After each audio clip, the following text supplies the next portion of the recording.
오늘 여러분과 함께 남이 한다고 내가 해도 되는 건 아니다 라는 제목으로 하나님 말씀 나누도록 하겠습니다. 남이 한다고 어떻게 해도 되는 건 아니라고요? 내가 해도 되는 건 아니다. 살아가면서 이제 선택의 순간들을 맞이하잖아요. 근데 그럴 때마다 사람이 자기한테 하는 말들이 있는 것 같아요. 요즘 다 그러더라. 남들 다 그렇게 하더라. 요즘 세상이 그러하더라. 라는 말들을 하기도 하고 듣기도 합니다. 목회를 하다가도 또 그런 얘기를 종종 들어요. 목사님, 요즘 교회들 다 그렇게 해요. 요즘 목사들 다 그렇게 해요. 라는 얘기를 듣고 저도 그런 얘기를 가끔 하더라고요. 근데 생각해 보니까 이런 말들이 우리를 편하게 해줍니다. 왜냐하면 책임감을 덜어줘요. 양심의 가책을 덜어줘요. 그리고 내가 한 선택을 정당화시켜준다는 거죠. 남들 다 그러니까 내가 그러는 게 뭐 어때서, 이런 생각을 하는 거죠. 그러면서 어느새 우리 마음 가운데 옳고 그름의 문제를 떠나 이제는 많고 적음을 생각하게 되고요, 말씀보다는 여론을 따르게 되고요, 하나님의 뜻보다는 사람의 선택을 따르게 된다는 것이죠. 신앙생활도 예외가 아닙니다. 기도 안 해도 다들 바쁘고 그러니까 괜찮아 보이고, 말씀 앞에 엄격하지 않아도 요즘 시대는 현실이 그러니까 라고 스스로를 이해하고, 거룩을 얘기하면 고리타분해 보이고, 구별됨을 얘기하면 유별난 사람 취급받고, 그저 좋은 게 좋은 거니 적당히 신앙생활 하죠. 여러분, 이런 시대 분위기 속에서 오늘 본문이 우리에게 질문을 하나 던집니다. 남들이 다 한다고 그 길이 과연 옳은 길인가? 오늘 우리가 읽은 사무엘상 8장은 이스라엘 역사에 있어서 굉장히 중요한 전환점을 이루고 있습니다. 사사시대가 끝나고 이제 왕정시대로 넘어가는 그 장면이기 때문이죠. 백성들이 왕을 주옵소서, 우리에게도 왕을 주옵소서, 이렇게 요구를 하고 있는 것이죠. 그 당시에 이스라엘을 다스리고 있던 사람은 누구였느냐? 바로 사무엘이었습니다. 사무엘은 이제 하나님의 마지막 사사이자 주님이 세우셨던 선지자였던 것이죠. 평생 하나님 앞에 정직하게 살았고 하나님의 뜻을 이루기 위해 백성들을 보살피고 이끌어갔던 그런 인물이었습니다. 그런데 그가 나이를 먹어 이제 늙게 되었고, 그의 뒤를 이어서 사역을 해야 했던 아들들은 아버지만큼 정직하거나 신실하지 못했던 것이죠. 이런 불안한 상황 속에서 이스라엘의 대표 장로들이 사무엘에게 찾아옵니다. 그리고 이렇게 얘기하는 거예요. 본문 5절입니다. 이렇게 말씀합니다. 그에게 이르되, 보소서, 당신은 늙고 당신의 아들들은 당신의 행위를 따르지 아니하니 모든 나라와 같이 우리에게 왕을 세워 우리를 다스리게 하소서 한지라. 여러분, 겉으로 보면 현실적인 요구 같습니다. 지도력이 약해지고 공백이 생기고 미래에 대한 불안이 있고 주변 나라들을 둘러보니까 다 위협적이고, 그러니까 그들이 원한 것은 이제 왕을 허락해 달라는 것이죠. 이해를 못할 만한 상황은 아닌 것 같아요. 그런데 말씀대로 그들의 말에는 결정적인 이유가 하나 붙어 있습니다. 모든 나라와 같이. 모든 나라와 같이. 여러분, 여기에 문제가 있는 것이죠. 이스라엘은 누구의 백성이었습니까? 하나님의 백성이었어요. 다른 나라들과는 달라야 할 분명한 이유와 부르심이 있었던 공동체였죠. 근데 이제 그들이 원하는 것은 뭐냐? 하나님 나라로서의 구별된 정체성이 아니라 이제는 남들과 똑같은, 다른 나라와 똑같이 그렇게 살기를 원했다는 거죠. 왜 그랬을까? 곰곰이 생각해 봤어요. 주변 나라들을 둘러보니까 잘 살아요. 화려해요. 그리고 군대도 막강해요. 힘센 왕이 있으니까 나라가 부하고 백성들이 잘 살 수 있다라는 착각을 하게 된 것이죠. 그래서 이제 더 이상 우리도 사사를 통해 하나님이 다스리는 나라가 아니라 이제는 왕이 다스리는 나라가 되었으면 좋겠다 생각한 것입니다. 그리고 그것을 실제로 요구하게 된 것이죠. 결국 왕이 세워집니다. 그리고 이스라엘의 앞날, 이스라엘의 그 이후의 미래는 우리가 성경을 통해 너무나 잘 알고 있지 않습니까? 오늘 말씀을 통해 무엇이 우리 삶의 기준이 되어야 되는 것인가, 그리고 어떻게 구별된 성도로서 서가야 하는 것인가, 말씀을 통해 함께 묵상해 보기를 원합니다. 첫 번째로 생각해 볼 것은 남들이 다 한다고 기준이 되지는 않습니다. 남들 다 하는 것이 기준이 될 수는 없다라는 것이죠. 오늘 이스라엘의 장로들의 요구는 단순히 정치 체제를 변경하고자 하는 그런 요청이 아니었어요. 그것은 그들의 신앙의 기준을 바꾸겠다는 그런 선언이었습니다. 왕을 주옵소서 하는 그 백성들의 소리를 하나님께서 들으시고 뭐라고 말씀하시느냐? 본문 7절에 이렇게 기록합니다. 여호와께서 사무엘에게 이르시되 백성이 내게 한 말을 다 들으라. 이는 그들이 너를 버림이 아니요 나를 버려 자기들의 왕이 되지 못하게 함이니라. 하나님이 이들의 요구를 굉장히 심각하게 받아들이셨어요. 왜냐하면 왕을 요구한 이 사건의 본질은 더 이상 하나님으로 왕이 되지 못하게 하고 사람으로서 왕을 세우겠다라는 태도였기 때문입니다. 더 쉽게 말해 이제는 하나님을 버리고 사람을 택하겠다라는 결심이었어요. 여러분, 이스라엘에 이미 왕이 있었죠. 눈에 보이는 왕은 아니지만 누가 그들의 왕이셨습니까? 하나님. 애굽에서 그들을 인도해내신 그 하나님, 광야에서 만나를 먹이고 물을 먹이셨던 그 하나님, 전쟁에 앞서 싸우시며 언제나 승리를 거두셨던 그 전능하신 하나님이 이스라엘의 왕이었어요.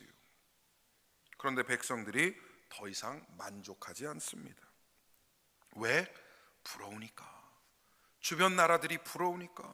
눈에 보이는 그 강력한 체계와 권력이 안정적으로 느껴지니까 이제는 하나님을 떠나겠다라는 것이죠. 여러분, 비교의식이 이렇게 무섭습니다.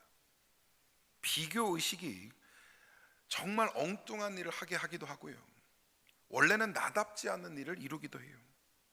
비교는 신앙을 무너뜨립니다. 하나님이 주신 은혜보다 남이 가진 것을 보게 되고요, 하나님이 나에게 맡기신 자리보다는 남의 위치를 탐하게 된다는 것. 이스라엘은 하나님이 주셨던 독특한 정체성으로 살아왔어요. 선민이라고 하는 그 말에 다 담겨져 있지 않습니까? 선택받았고 구별되었고 하나님만이 다스리시는 하나님의 나라, 하나님의 민족이었던 그 이스라엘이 이제 얘기하는 겁니다. 우리도 이제 남들처럼 살래요. 그 말의 핵심은 뭡니까? 하나님으로는 부족합니다. 부족합니다. 다수가 선택했다고 해서 여러분, 그 길이 진리가 되지 않습니다. 이스라엘 전체가 왕을 원했지만 그것이 옳은 선택이었냐? 여러분, 역사가 명백하게 증명하지 않습니까? 이스라엘이 통일 왕국을 거쳐서 나중에 남유다 북이스라엘로 갈라지는 그러면서 최종적으로 망하죠. 두 나라 다 망해버립니다. 그 모든 과정 가운데 여러분, 총 몇 명의 왕이 있었는지 아십니까? 42명의 왕이 있었어요. 42명의 왕 중에 그나마 선하다, 착하다 라고 여겼던 선왕이 몇 명인 줄 아십니까? 겨우 9명이에요. 그럼 나머지 33명 다 악한 왕이죠. 우상 숭배했고 백성들 괴롭혔고 자신의 쾌락을 탐했고 하나님 앞에 범죄를 저지르며 악한 길을 갔던 그 왕들이 대다수였다는 것이죠. 성경은 언제나 다수의 우위가 중요하다라고 여기지 않습니다. 하나님의 뜻이 최우선이다라고 여기는 것이 성경적인 원리예요. 남들 다 하는 대로 따라가면 남들 가는 대로 가게 되어 있습니다. 저와 여러분은 절대 기준인 하나님의 말씀을 따라 살아가는 지혜와 은혜가 있으시기를 간절히 소망합니다. 두 번째로, 사람 따라가면 하나님과 멀어집니다. 이스라엘 백성의 요구를 조금 더 들여다보면 그들의 마음속에 무엇이 있었는지가 분명히 드러나요. 읽진 않았지만 사무엘상 8장 20절에 이렇게 기록합니다. 우리도 다른 나라들 같이 되어 우리의 왕이 우리를 다스리며 우리 앞에 나가서 우리의 싸움을 싸워야 할 것이니이다 하는지라. 여러분, 이 말이 충격적인 말이에요. 왜 그렇습니까? 이제까지 이스라엘의 싸움은 모두 누구의 싸움이었어요? 하나님의 싸움이었어요. 홍해 앞에 모세가 분명히 얘기하지 않았습니까? 여호와께서 너희를 위하여 싸우시리니 너희는 가만히 있을지니라. 그게 이스라엘의 전투였어요. 이제까지는 이스라엘이 뭐 군대가 셌습니까? 무기가 많았습니까? 광야 생활하면서 뭐 얼마나 훈련을 많이 받았겠어요. 아무것도 없는, 전투력이라고는 가지고 있지 않는 그런 군대였죠. 근데 싸우는 족족 이겨요. 강대국들을 대상으로 승리를 거둡니다. 왜 그랬어요? 이스라엘의 전쟁은 언제나 하나님의 전쟁이었어요. 하나님께서 싸우셨어요. 근데 이제 그 모든 역사를 다 잊어버리고 그들이 그렇게 얘기하는 거죠. 사람이 우리를 대신해 싸웠으면 좋겠다. 신뢰의 대상이 바뀐 겁니다. 하나님에서부터 사람으로 옮겨간 것이고, 믿음으로부터 제도로 옮겨간 것이고, 이제는 순종에서 계산으로 완전히 넘어가 버린 겁니다. 사람 따라가기 시작하면요, 여러분 반드시 하나님과 거리가 멀어지게 돼 있어요. 왜냐? 사람은 결코 기준이 될 수 없습니다. 완전하지 않고 언제나 변하고 결국 실망을 안겨주기 때문이죠. 여러분 살면서 정말 단 한 사람이라도 나에게 실망감을 주지 않은, 오랜 기간 동안 정말 그 자리에서 별과 같이 빛났던 그런 사람 한 명이라도 있습니까? 내가 좋아하고 내가 따라가고 존경했던 그런 인물들조차도 결국 실망을 안겨주잖아요. 이스라엘이 그렇게 갈망했던 왕정 체제가 곧 현실이 됩니다. 여러분 이스라엘의 초대 왕이 누굽니까? 가장 첫 번째 왕, 사울이라는 왕이었죠. 뭐 인물도 헐친하고, 뭐 얼마나 키도 큰지 남들보다 머리 하나가 어깨 위로 올라와 있다고 그렇게 할 정도로 외모도 좋고 능력도 있고 전투력도 뛰어나고. 근데 그런 사울이 왕이 된 다음에 어떻게 합니까? 하나님의 명령보다는 백성의 눈치를 보기 시작하죠. 자신의 영광을 위해 살아갑니다. 결국 사울도 전쟁터에서 죽어요. 다윗이 이어서 왕이 됩니다. 그나마 그도 실수가 있었고 범죄가 있었지만 그나마 좋은 왕으로서 남으면서 다윗 왕과를 시작하지 않았습니까? 그리고 다윗 이후의 왕이 누구죠? 세 번째 왕 솔로몬. 우리가 잘 아는 선한 왕이라고 생각하는 솔로몬. 근데 여러분 그의 인생의 끝이 어떠했습니까? 여자를 탐하고 그들이 가져온 우상 숭배에 빠져서 결국 나라가 두 짝이 나버려요. 갈라져 버립니다.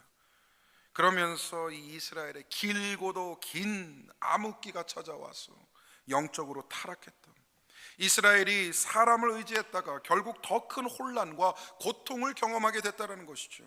하나님께서 사무엘을 통해 미리 경고하셨어요. 왕을 세우면 이러이러한 어려움과 고통이 있을 것이다 라고 경고하셨지만 듣지 않아요.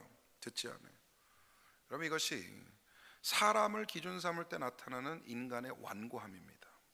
말씀을 들어도 마음이 안 바뀌고요, 경고를 받아도 방향을 수정하지 않습니다. 내 생각만 옳아요.